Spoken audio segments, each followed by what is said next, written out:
یعنی کہ خدا اور ساتھ ساتھ شیطان کی خدمت نہیں کر سکتی۔ آپ کی زندگی میں آپ کو خدا کو چننا پڑے گا یا پھر شیطان کو۔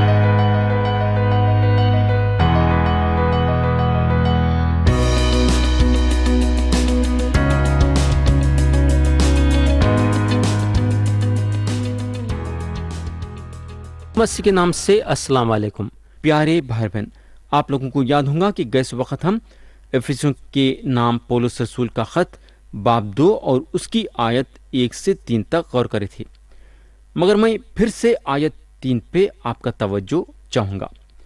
یا پولس بولتے ہیں، ان میں ہم بھی سب کے سب پہلے اپنے جسم کی خواہشوں میں زندگی گزارتے اور جسم اور عقل کے ارادے پورے کرتے تھے اور دوسروں کی مانند تابع طور پر غضب کے فرزند تھے۔ میرے بھائی اور بہن، آج کئی بڑے لوگ ہیں جو یہ بولتے ہیں کہ ان لوگاں گناہ میں نہیں جیتے ہیں۔ بولنے کا مطلب یہ ہے کہ ان لوگاں جو ہے اپنے آپ کو دوسروں کے ساتھ ماپ کے اور تول کے دیکھتے ہیں، جو کہ بالکل غلط بات ہے، اور مسیح بھی یہ بات کو پسند نہیں کرتے ہیں۔ میرے بھائی اور بہن، کیا آپ واقعی میں دنیا سے محبت رکھتے ہیں؟ کیا آپ اس بارے میں کیسا محسوس کرتے ہیں؟ سوچو۔ یسوع مسیح کو جاننے سے پہلے ہم شیطان کے قدموں کے ساتھ چلے اور اس کے راہوں پہ چلے، اور انہیں ہم کو جہاں جہاں لے کے گیا ہم گئے، یعنی کہ ایک ایک حکم پہ اس کے ہم عمل کریں۔ میرے دوست، ہم جو ہیں دونوں، یعنی کہ خدا اور ساتھ ساتھ شیطان کی خدمت نہیں کر سکتی۔ آپ کے زندگی میں آپ کو خدا کو چننا پڑے گا یا پھر شیطان کو۔ ہم اپنے آپ کو جس کے حوالے کرنا ہے وہ خدا ہے۔ ہم اپنے آپ کو اپنے مالک خداوند کے ہاتھوں میں کرنا چاہیے۔ یہ ہماری بہت بڑی ذمہ داری ہے۔ جب ہم یسوع مسیح پہ ایمان لائیں تو ہمارا فرض یہ بنتا کہ ہم پوری طریقے سے اپنے آپ کو یسوع مسیح کے حوالے کرنا، مگر ساتھ ساتھ ہمارے دل کے اندر کے حالت کو بھی ہم دیکھنا چاہیے کہ ہمارا دل کیا گواہی دیتا ہے، کہ ہم کسی بھائی کے لیے یا بہن کے لیے کڑواہٹ پیدا کریں ہیں کیا، یا پھر کسی بھائی یا بہن کے لیے ہمارے دل میں غصہ ہے، یا پھر کسی بھائی یا بہن کے لیے ہم بدلا لینا چاہتے ہیں۔ میرے بھائی اور بہن، یہ چیزیں ہم کو دیکھنا ہے اور یہ چیزوں سے ہم کو پاک صاف ہونا ہے۔ تو میرے دوست، یہاں پولس بولتے ہیں، ان میں ہم بھی سب کے سب پہلے اپنے جسم کی خواہشوں میں زندگی گزارتے تھے۔ تو یا اگر ہم دیکھیں گے تو پولس لفظ ہم کا استعمال کرتے ہیں، جو کہ آپ اور میں بھی کرنا چاہیے، کیونکہ ہم بھی ایک زمانے میں جسم کے جو ہیں خواہشوں میں پھنسے ہوئے تھے۔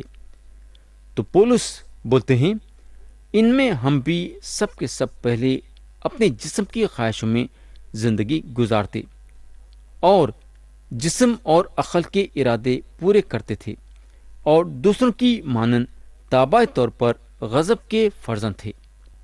میرے بھائی اور بہن، افسوس کی بات یہ ہے کہ آج بھی کئی مسیحی لوگاں جسمانی خواہشوں میں مبتلا ہیں، مگر میرے بھائی اور بہن، جب خدا ہم کو مسیح میں چنا، جب خدا ہمارے سارے گناہوں کو معاف کرا، جب خدا ہم کو ہمیشہ کی زندگی دیا، تو کیا پھر دنیاوی خواہشوں میں مبتلا رہنا چاہیے؟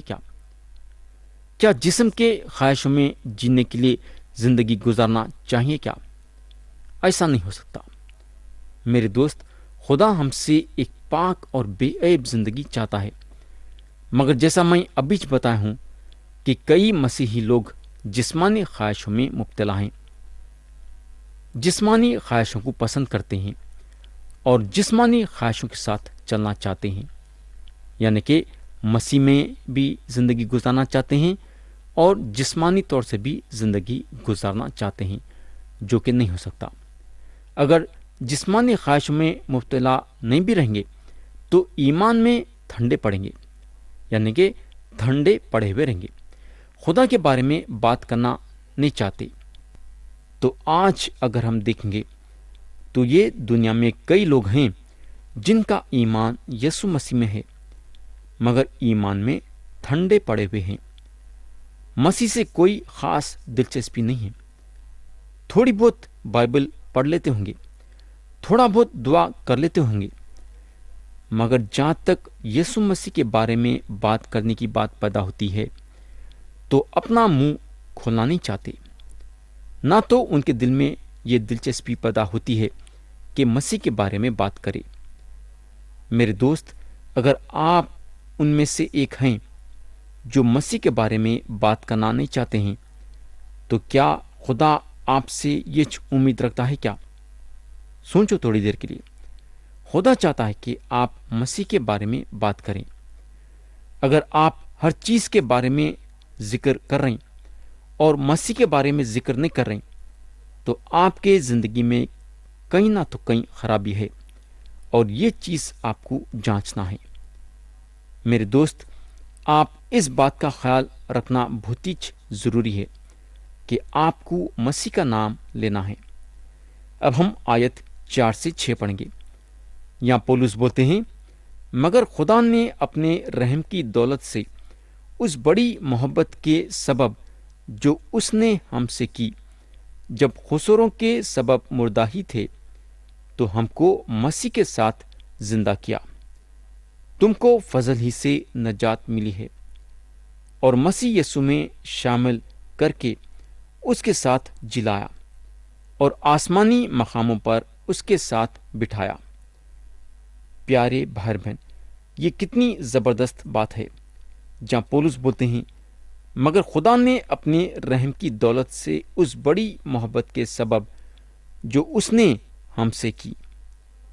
میرے دوست، خدا جو ہے رحم میں بھرا ہوا ہے۔ اس کے رحم کا اگر ہم اندازہ لگانے کی کوشش کریں گے تو اندازہ لگا نہیں سکیں گے۔ ہم خدا کے رحمت کو تول کے نہیں دیکھ سکتے۔ خدا کا کلام یہ بتاتا ہے کہ انہیں رحم میں دولت مند ہے، انہیں میرے پہ رحمت کھاتا ہے اور آپ پہ بھی رحمت کھاتا ہے۔ یعنی کہ بولنے کا مطلب یہ ہے کہ خدا کی رحمت حد سے زیادہ بڑی ہے، جو کہ ہم ماپ کے اور تول کے نہیں دیکھ سکتے۔ انہیں ہر ایک پہ رحم کھاتا ہے کیونکہ انہیں آپ کو اور میرے کو اپنے بے انتہا محبت میں بنایا۔ اگر آپ آدمیوں کے کمزوریوں کو گننا شروع کریں گے تو آپ گنی نہیں سکیں گے، لیکن یہ ناکامیابی میں اور آدمی کے کمزوری میں بھی خدا جو ہے آدمی پہ رحم کھاتا ہے۔ اگر ہم سوچنے بیٹھے تو ہم کتنے نئی مرتبہ خدا کے حکموں کے خلاف گئے ہوں گے اور وہ کام کرے ہوں گے جس کے ذریعے سے آپ خدا کو دکھ پہنچائے ہوں گے، لیکن خدا کے خلاف اتنا سب کچھ کرنے کے بعد بھی خدا ہم پہ رحم کھایا۔ میرے بھائی، خدا کی رحمت بہت ہی بڑی ہے۔ اگر کوئی ہمارے خلاف جائے گا تو ہم اس پہ رحم کھانے کا بالکل نہیں سوچیں گے، بلکہ جب انہیں ہم کو دکھائی دیں گا تو ہم اس کو نظر انداز کر دیں گے۔ انہیں یہ کمرے میں سے آئیں گا تو ہم وہ کمرے میں سے نکل جائیں گے، انہیں اوپر سے آئیں گا تو ہم نیچے سے نکل جائیں گے۔ بولنے کا مطلب یہ ہے کہ ہم اس کا سامنا کرنا نہیں چاہیں گے۔ جہاں تک رحم کھانے کا سوال پیدا ہوتا ہے، آدمی اس معاملے میں میلوں دور ہے۔ آدمی کسی پہ رحم کھاؤ یا نہ کھاؤ، میرے دوست، خدا تو رحم کھاتا ہے۔ خدا کی رحمت کی خوبی یہ ہے کہ جس انسان سے آپ چڑھتے ہیں وہ انسان پہ بھی خدا اپنی رحمت برساتا ہے اور آپ پہ بھی رحمت برساتا ہے۔ تھوڑی دیر کے لیے خدا آپ پہ کیوں رحم کھانا جبکہ آپ کسی انسان سے چڑھتے ہیں؟ سوچنے کی بات ہے نا، کیوں خدا آپ پہ رحم کھانا؟ خدا یہاں بول سکتا، میں کیوں تم پہ رحم کھانا جبکہ تم اپنے بھائی یا بہن سے چڑھتے ہیں؟ میرے دوست، خدا کے طبیعت کو ہم نہیں سمجھ سکتے۔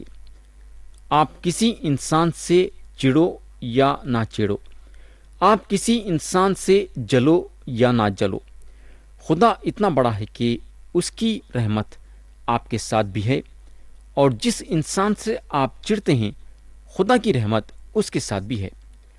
روحانی طور سے بھی اگر ہم دیکھیں گے تو آدمی پوری طرح سے ناکامیاب ہے، اپنے آپ کو بچانے کے لیے اس میں قابلیت نہیں ہے۔ خدا اس انسان کے یہ موت کے حالت کے بیچ میں بھی آ کے اس کو اپنے رحمت سے بلاتا ہے، یعنی کہ نجات دیتا ہے۔ تو جو چیز آدمی چاہتا ہے وہ چیز خدا کے پاس ہے، جس چیز کی آپ کو ضرورت ہے وہ چیز خدا کے پاس ہے، مگر خدا جو آپ سے چاہتا ہے وہ یہ ہے کہ آپ اس کے بیٹے یسوع مسیح پہ ایمان لانا۔ خدا ہم کو یسوع مسیح پہ ایمان لانے کے ذریعے سے نجات دیتا ہے، یعنی کہ انہیں اپنے فضل کے ذریعے سے نجات دیتا ہے۔ یسوع مسیح خدا کا فضل ہے جو ہمارے گناہوں کی پوری قیمت چکائے، صلیب پہ اپنا پاک خون بہا کے اور اپنی جان دے کے۔ اب سوال یہ پیدا ہوتا ہے کہ فضل کے ذریعے سے نجات پانے کا کیا مطلب ہوتا ہے؟ ہم جو ہے ہمارے خطاؤں میں اور گناہوں میں مردہ ہیں، اور ہمارے میں قابلیت نہیں ہے کہ ہم اپنے آپ کو بچا سکیں۔ خدا جو ہے یہاں اپنا قدم اٹھاتا ہے اور اپنے فضل کا ہاتھ ہمارے طرف بڑھاتا ہے اور ہم تک پہنچاتا ہے۔ مگر اب سوال یہ پیدا ہوتا ہے کہ خدا جو ہے ایسا کیوں کرتا ہے؟ انہیں ہمارے میں وہ وجہ نہیں دیکھتا ہے بلکہ وجہ اپنے آپ میں دیکھتا ہے۔ جب خدا جو ہے اسرائیلیوں کو بچانے کے لیے نیچے آیا، انہیں ان لوگوں کے پکار کو سنا۔ مگر سوال اب یہ پیدا ہوتا ہے کہ اسرائیلیوں کی پکار خدا کو کیوں کھینچی؟ یہ سوچنے کی بات ہے۔ خدا کو جو ہے اسرائیلیوں کی پکار کیوں اچھی لگی؟ خدا کو جو ہے اسرائیلیوں کی پکار اس لیے اچھی دکھی کیونکہ انہیں ان لوگوں سے محبت رکھتا تھا۔ ہم کو معلوم ہونا چاہیے کہ خدا آپ سے بھی محبت رکھتا ہے اور میرے سے بھی محبت رکھتا ہے، لیکن یہاں ہم کو یہ معلوم ہونا چاہیے کہ خدا ہم کو اس کے محبت کے ذریعے سے نجات نہیں دیتا ہے بلکہ اس کے فضل کے ذریعے سے نجات دیتا ہے۔ پولس یہاں صاف صاف بولتے ہیں، جب خسروں کے سبب مردہ ہی تھے تو ہم کو مسیح کے ساتھ زندہ کیا، تم کو فضل ہی سے نجات ملی ہے۔ تو پیارے بھائی اور بہن، آپ سوچ سکتے کہ خدا کتنا پیارا ہے کہ اپنے فضل کے ذریعے سے جو یسوع مسیح ہیں ہم کو نجات دیا۔ اور آج بھی خدا جو ہے چاہتا ہے کہ لوگ یسوع مسیح پہ ایمان لائے اور نجات پائے۔ خدا یہ ایک ہی راستہ بنا دیا ہے جس کے ذریعے سے گناہوں کی معافی اور ہمیشہ کی زندگی ہے۔ تو میرے بھائی اور بہن، پولس بولتے ہیں، جب خسروں کے سبب مردہ ہی تھے تو ہم کو مسیح کے ساتھ زندہ کیا، تم کو فضل ہی سے نجات ملی ہے۔ تو یا میں کلام کو ختم کرنا چاہوں گا یہ دعا کے ساتھ کہ خدا ہم سب کو آج کے کلام کے ذریعے سے برکت دے، یسوع مسیح کے پیارے اور بلند نام میں آمین۔